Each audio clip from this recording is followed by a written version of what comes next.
doing some painting using cheap acrylic because why not? Okay, can I have a little bit more please? Thank you. There we go. Now we're cooking. Okay, so this is now properly mounted with some tape. These are all properly mounted now, no more dangly bits and no more the lights malfunctioning every damn time. That was happening way too much. This is all held in place, not by duct tape anymore, but by these cable clamps. That's perfect. This loop that was just dangling here and getting in your face is now also held in place over here too. And now it goes all this way. I would have preferred this loop to go around this, so it would light up this area. That's okay. And yeah, the remote still works. Yeah. Oh, red is scary, y'all. Party hardy, party hardy, party hardy. Doof, doof, doof. Okay. Yeah, I'm still sick, so let's keep this on wide because that gave me a headache. Dumpy dumpy dum, my legs hurt from standing. Look at rest.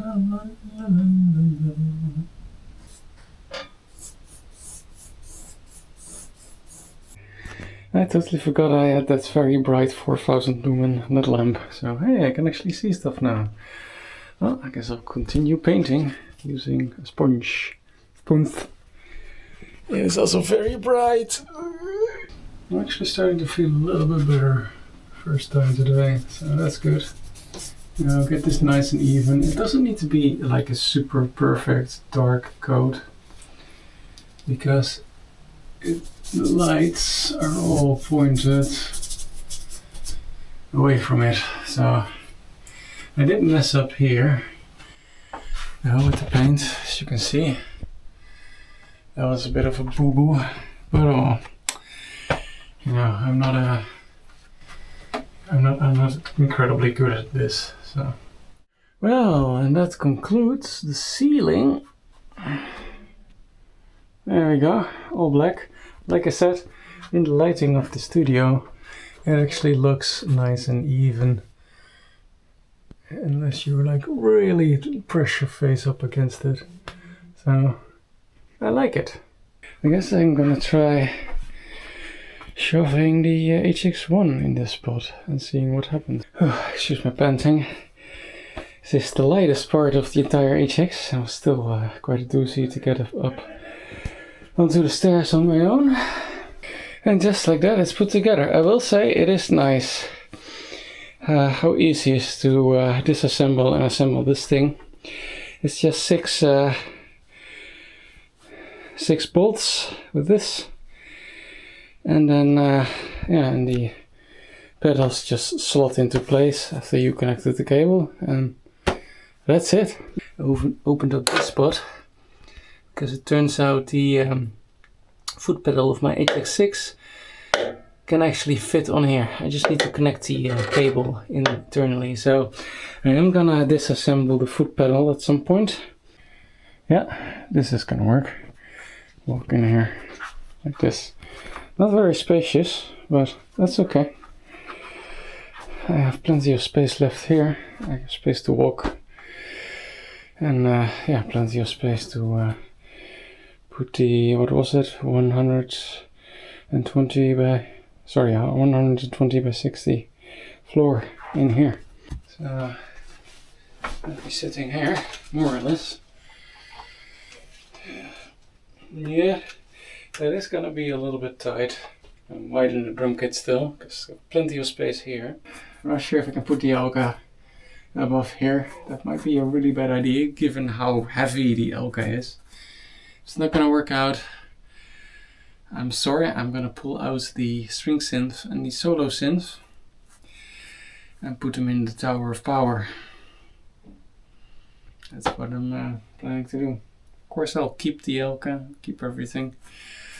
But But honestly, the Elka breaking down is getting a little bit annoying. I know I spent a year restoring it and making it all nice and functional, but honestly it doesn't stay functional for long, especially the organ part.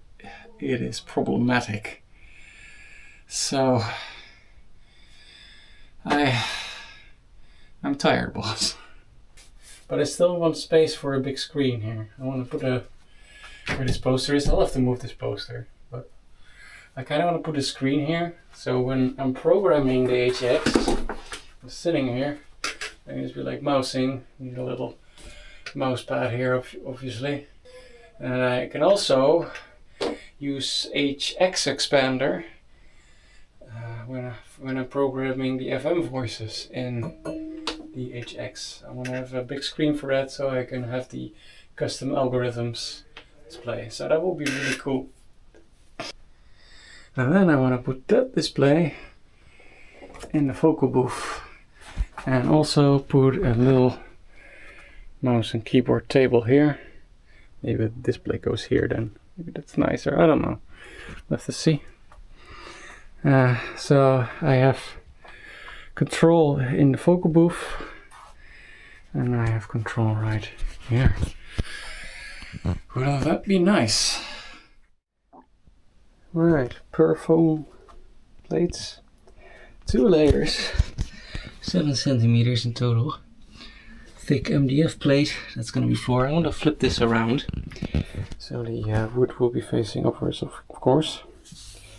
And that should give a nice damping for the kick drums. Yeah, and also I'm adding more sound absorbing foam to the vocal booth.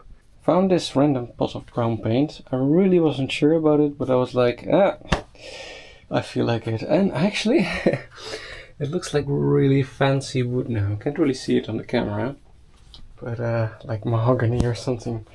And let the paint dry for 2 days, so it's properly dry. And I put the drum kit on it, and yeah, it fits perfectly, as you can see. Brilliant. Still need to connect everything. Then yeah, this is what it sounds like. Also, the floor, the MDF plate plus 2 layers of Perfo works wonderfully. I had my partner Rachel play the drum kit, and she really wails on it. She's quite the heavy hitter also with her feet. And I went downstairs and walked around the house, even went to the central hallway and stuff, and it's super quiet. Surprisingly big difference, this floor. So that was a really great idea. Now I have to clean up and get the HX-1 installed. And there we go. The venerable Electone HX-1 is now relocated into the studio. As you can see, this does fit behind here, but probably gonna need to put it like this, or like this, maybe like this. But hey, plenty of space to walk here from the entrance past the drum kit. Of course, there will be a stool here, and over here to, well, this is not gonna be here, of course, but I'll have all the accessibility everywhere, it seems. So I've made this little platform for the Minifreak to sit upon, you'll see later. But I didn't have the right length screws for this wood. So I think I'm just going to put more of these foam pads just on here to hide my sins. There we go, that looks cool. Okay, I suppose this works. The reason I do it like this is because all the connections of the Minifreak stick out on the back. So now at this angle it won't be much of an issue. Plus I'm probably gonna control the Minifreak via MIDI from the HX-1, since I have way bigger keys. These play a little bit better than the little MIDI keys of the Minifreak. Pun almost intended. Plus I can easily reach for all the knobs like this, and I have a nice front view so I can read all the labels easily. It's a bit nicer to control like this. Alright, so this is the space where my rack used to be. It's over there now. I was using this big cable, splitter cable for the compressor. I don't think I need to do that anymore. I think I can do it a little bit more efficient. This is a lot of space, and it's kind of wasted. I could also use it as storage, because I could fit a keyboard or two in here and other stuff.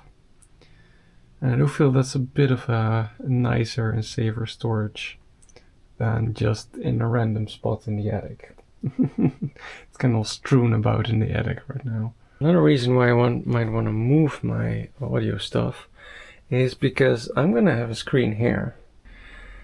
What if I make my own custom rack space somewhere over here with the computer? I suddenly remembered I still have this whole set of Logitech PC speakers with a big subwoofer over here. I mean, this works. It's not gonna be professional studio monitor quality sound, but it's gonna be good enough sound that I can hear, like, are my recordings and my sounds okay. Yeah, a little experiment. Make these brackets. Of course, I need to put some rings on here to actually mount these in place, although it's kind of nice, you can just lift them off. Alright, a little test fit before I commit. Power supply, compressor, and the sound card. And I put it on an angle here, because yeah, it makes it a little bit more accessible. And it looks cool. Kind of maybe put a plate over this, make it more nifty, because I made these thick enough, and I can put a piece of wood screwed on here and here and down there to make it look more finished. Ta-da! You have no idea how incredibly difficult it was to get that screen on there, by the way, because I had to reach all over the organ and everything to get these big ass bolts in there. I actually had to screw this little holder here in the wall, so I had something to lean the screen onto so I could position it, and I can just lift it there because it puts the screen at the perfect angle. Yeah, that's also in place. I'm kind of just figuring out the cabling. I don't want power cables too close to the actual audio cables, so I'm kind of trying to separate everything throughout the entire thing. It's not exactly easy. It's still a bit of a disaster, but this is very cool because I can play keyboards and twiddle knobs. Whilst looking at the screen, I have my mouse pad here, and I can reach all the knobs and controls of my audio stuff to my right here. So I don't need to move my ass a single time to access all this. So I'm really starting to like it. Obviously it needs to be made neat still, but hey, it's getting pretty cool.